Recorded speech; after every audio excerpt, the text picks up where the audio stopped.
The sun was sinking behind the blood-red cliffs of Arizona, painting the horizon in strokes of fire and gold. Dust swirled through the narrow valley, where a lone cowboy rode his weary horse along the edge of the canyon. His name was Caleb Rowen, a man whose boots had walked more miles than his heart had ever dared to love. He was a drifter, a horse tamer, a gun hand who'd seen too much of both the beauty and cruelty of the frontier. His eyes were like the desert sky, clear, endless, and a little bit lonely. He had come to the Apache lands not for gold, not for fame, but for peace, a word he barely remembered how to spell. He stopped near the creek that wound like silver through the rocks and dismounted. As his horse drank, Caleb removed his hat and washed his face in the cool stream. The desert wind carried the faint scent of wildflowers, strange, because flowers didn't grow here often. He turned, and that's when he saw her. Standing on a rock, bathed in the dying light, was a young Apache woman with eyes as deep as the canyon itself. Her hair flowed like ink down her back, and around her neck hung a string of beads and eagle feathers. In her hand, she held a small white flower. She didn't speak, just looked at him with calm, curious eyes. Caleb stood frozen, not sure if he should reach for his hat or his gun. But there was no fear in her face, only quiet strength. She stepped closer, her bare feet silent on the stones, and extended the flower toward him. "For you," she said softly, her English rough but clear. Caleb hesitated. He wasn't used to gifts, especially from strangers, and least of all from someone whose people didn't trust men like him. But something about the moment, the way the sunlight caught her face, made him accept it without thinking. He took the flower and tucked it carefully into his hatband. "Thank you, miss," he said with a respectful nod. She smiled just a little, turned, and disappeared among the rocks like a whisper. Caleb stood there long after she was gone, wondering if he'd dreamed it. But the flower was real. And so was the strange warmth spreading through his chest. For the first time in years, the desert didn't feel so empty. Over the next few days, he saw her again, first near the stream, then near his campfire at night, watching from a distance. Her name, he later learned from a trader, was Aiyana, which meant eternal blossom. She was the daughter of a respected Apache elder, known for her wild spirit and healing hands. The trader warned Caleb to stay away. "Their ways ain't our ways," the men said. "You touch her world, you might not come back." But Caleb wasn't a man who ran from mystery.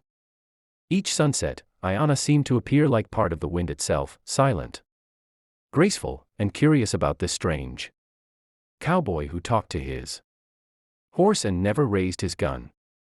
Slowly, she began to trust him. She'd leave small things at his camp, a carved feather, a sprig of sage, a bead of turquoise. In return, he'd leave her coffee, beans, jerky, or sometimes just a smile. They spoke little, but somehow, they said everything. Then one evening, as the monsoon clouds gathered and the smell of rain filled the air, she came closer than ever before. Caleb was mending his saddle when she appeared behind him. "Why do you stay?" she asked quietly. He looked up at her, surprised by her question. "Because everywhere else feels wrong," he said honestly. "And here feels right." She looked down at the ground, hiding her smile. Then, from behind her back, she pulled another flower, this one red as the canyon walls. She offered it to him, her hand trembling slightly. "You take this," she said. "You promise to keep it." Caleb didn't understand the meaning, not the way she did. To him, it was just another kind gesture from a kind soul. So he took it and, as before, tucked it into his hatband. "Always," he said with a smile. Aiyana's eyes softened. But there was something else in them, a glimmer of surprise and emotion. For in her culture, that act, that simple acceptance of the flower, was not small. Among her people, it was sacred. It meant yes, yes to a union, yes to her heart. Yes to the bond between two souls. Without knowing it, Caleb had just accepted her proposal of marriage.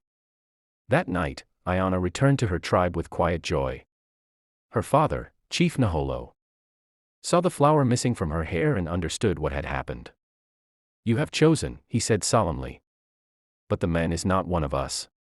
His world and ours are different rivers. Aiyana lowered her eyes. Love does not know rivers, she whispered. But tradition was strong. And her father feared the wrath of both tribes and settlers alike. The next day, when Caleb rode to the stream, she wasn't there. For the first time in weeks, he felt the emptiness return. Days passed, and the silence grew heavier. He asked around, but no one spoke. Then one morning, he found something near his camp, a small carving of two birds facing each other. And beneath it, a mark in the dirt shaped like a heart. He knew it was from her. Without a second thought, he saddled his horse and rode toward the mountains, where the Apache village lay hidden. What followed was a ride straight out of legend, the cowboy against the storm. The wind howling like wolves. Lightning flashing across the sky. He reached the edge of the Apache camp, drenched and unarmed, shouting her name. The warriors surrounded him instantly, arrows drawn, eyes fierce. But Caleb didn't move. He simply called out, "I don't want war. I just want her to know, I didn't mean to break any promise." From the shadows, Aiyana appeared, her face pale but her eyes burning with emotion. She stepped between him and the warriors. "He speaks truth," she said. "He is not my enemy." Chief Naholo came forward, his voice deep as thunder. "You took the flower," he said to Caleb. "You accepted her bond. Do you know what that means among my people?" Caleb shook his head slowly. "No, sir. I didn't. But I reckon I do now." The chief studied him for a long moment. "Then you must prove your heart," he said. He handed Caleb a bow and pointed to the cliffs. "Bring back the eagle's feather from the peak before sunrise. Do this not for her, but for your own truth." Caleb nodded. He wasn't a man to run from a challenge, especially when love was the prize. Through rain and darkness, he climbed the jagged cliffs, cut his hands on stone, and braved the storm. By dawn, exhausted but alive, he returned with a single eagle feather tied to his hand. Chief Naholo looked at him, then at his daughter.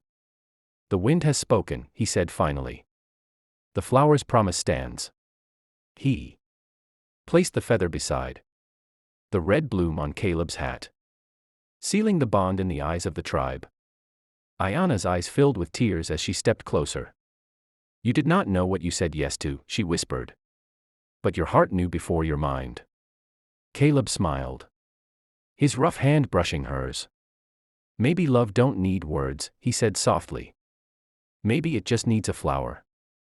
They were married in a quiet ceremony under the rising sun, surrounded by the songs of the desert. The cowboy and the Apache girl, two worlds joined by a single act of kindness. In time, their story spread across the frontier, told around fires and in saloons. Some said it was legend. Others swore it was true. But for those who ever wandered near that canyon, they would sometimes find a red flower lying on the trail, fresh and untouched by the dust. And the old-timers would say, "That's Aiyana's flower, the sign of a love that never knew boundaries." The wind would whisper through the canyons, carrying the echo of her laughter and his promise. The cowboy who accepted a flower, and found not just love, but home.